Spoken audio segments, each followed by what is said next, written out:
Čau lidi, teď vám ukážu návod, jak si dát tapetu na plochu. Samozřejmě nebudu v popisku videa, jestli chcete mít opět to stejně jako já. Tak, první klikněte právě na to. Dáte uložit obrázek jako. Dáte plocha.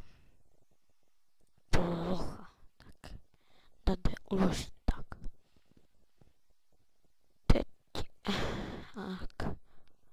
Teď vlastně tady to mám.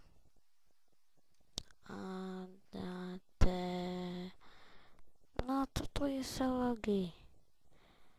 Jak jsem to...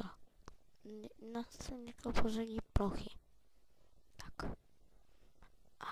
A je máte to na ploše. A toto je vlastně konec. Čau.